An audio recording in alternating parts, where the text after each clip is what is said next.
Then, Jason grabbed his throbbing manhood and aimed it directly into April's mewling... Oh, didn't see you standing there. This is just research, I swear. Howdy, folks. I'm Chris Taylor, and I play the part of the Devil's Advocate. And you guys, you are the most wonderful fans in existence.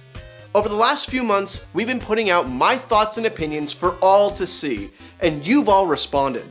Whether it be positive, negative, or somewhere in between, you guys took the time to say something about the work that we've been doing. So from the bottom of my heart, thank you all for your support. But it's incredibly easy to just say thank you. What about showing it? Today, that is exactly what I plan to do. So welcome to the first ever episode of Lil Devils, where I'm gonna respond directly to some of your comments and maybe explain myself a little bit better than I did in the episode in question. There has also been suggestions that you guys have made for future episodes as well. Some of them will be fleshed out into complete episodes of the series, but until that happens, I hope that this little dose of things to come will tide you over until that day. So, without further ado, let's get in on those comments. Dog Steves, I love the midichlorians. Audial Architect, I don't mind the midichlorians personally. 2 comments about the midichlorians. I may make jokes about it, but I do have a serious reasoning for not really delving deeper into it. For me, that was more of an element of Star Trek getting into Star Wars. The way I see it, Star Trek has always had a scientific approach to things, being able to explain all the kooky, fantastical things within it. Star Wars, on the other hand, had a sense of mysticism to it, a much stronger sense of fantasy and magic instead of being bogged down with technobabble. The midichlorians was almost a scientific explanation of the Force. In my opinion, it took away some of that mystical aspect that I always loved about Star Wars. Tara Foster, you should consider a long-distance relationship with that tie. Nope, not gonna happen. Mike Trask, see, even your boss says get a new tie. Well, yeah, but I also mentioned getting paid, and he was conspicuous in his absence after I asked for monetary recompense. Tara Foster, that tie spoils my happiness.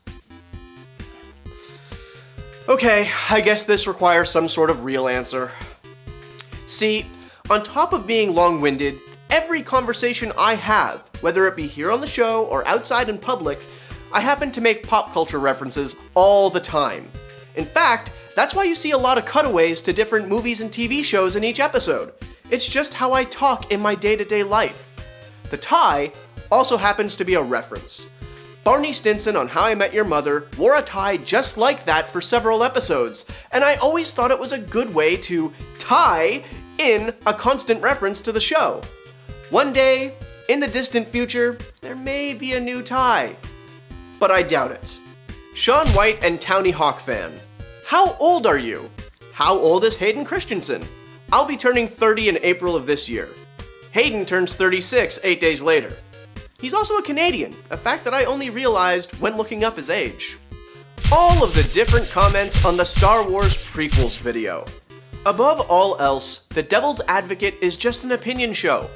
The goal was never to change your minds on anything or even to be 100% subjective and factually accurate. It's just my thoughts and feelings put out there on the internet for the world to see. The fact that it stirred up a debate is phenomenal. The conversation, the back and forth, that is better than my wildest dreams for this channel. The point though is exactly that, back and forth. When it comes to Star Wars or pop culture or any other topic that may come up, I just love the idea of both sides coming together to discuss it civilly. Sure, I joke about proving you wrong, but the truth of the matter is that I firmly believe that both sides deserve to have their opinions brought up and explained. Just saying you're wrong isn't constructive. It doesn't add anything. But saying I disagree with you and here's why does. It adds to the whole experience, both for what we do, what we can do with you guys. Ground game. One day, when you grow to be a large channel, when there will be too many comments to respond to, never lose that charisma and enthusiasm you have, man. Never forget you once started here, and don't lose that spirit along the way. I look forward to seeing your channel grow. When I saw this comment, I was on a break at work, and I almost fell into tears after reading it. It's one of the nicest things that I've ever read on anything that I've ever done. And while this particular episode was definitely on my mind, I wanted to get it done faster for exactly that reason. Because one day, we may very well grow to be so big that the comments come in too quickly, that there isn't enough time in a day to put out content and respond to everyone who says something about it. But anybody who posts videos on YouTube, even the guys with millions and millions of subscribers and views, each and every single one of those people, they all started at zero. We do this because we enjoy it, because I believe there's something to say and will continue to do so. And we put it out in the public in the hopes that people enjoy what we do. That fact will never change. I hope that there will be a time when this actually is our full-time job, and we can dedicate even more time to putting out content and interacting with you guys. Because without you people watching our videos and keeping the conversation going, well, we really wouldn't be anything to this. We wouldn't be where we are without you guys. So once again, from the bottom of my heart, thank you all for getting us as far as we have already gotten, and continuing to support what we do. Now, to some of your requests. Miles Sachin, defend power gaming. Power gaming is essential in many aspects of RPGs. In MMOs, you're already looking for the best builds for whatever character you've made. The best equipment, the best use of your skill points to perform at the very best of your particular character type. It'll allow you to more easily get into groups to tackle the various raids and dungeons. On top of that, it allows for the developers to properly balance the game as well. It provides a nice curve of difficulty so that as many people as possible can enjoy the experience. And in something like Dungeons & Dragons, well, it may inspire your DM to create new, interesting ways for your character to shine.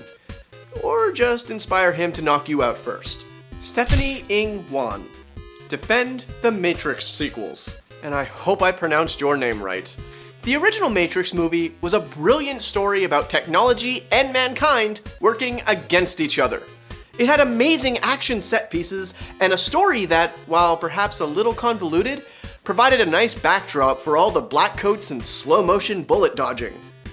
The sequels delved deeper into the lore of the world, gave us more backstory on what was going on that led to the events within it, and, quite frankly, it gave us more of what we all wanted. More over-the-top fight scenes, more backstory. The interesting part for me was less the Matrix itself, but more the world that was destroyed to the point where machines needed us to believe that the world we lived in was actually not real. Sometimes a big, dumb action movie is enough. The Matrix trilogy attempted to give us something more beyond that, and I found it more than adequately entertaining. Thomas Ruth, defend the Sonic Adventure titles. The Sonic games have always been promoted as being about speed. However, from what I've played, the first area is fast run-through, but every other world is more your typical platformer, with brief sections of speed. The Sonic Adventure titles managed to find a better balance between speed and accuracy. The 3D environments may have, at times, been a tad disorienting, but the speed at which you moved through them all was quite impressive, and really served well to separate Sonic from his direct competitor in Mario. I remember playing a demo Dreamcast at Toys R Us with the first adventure title in it.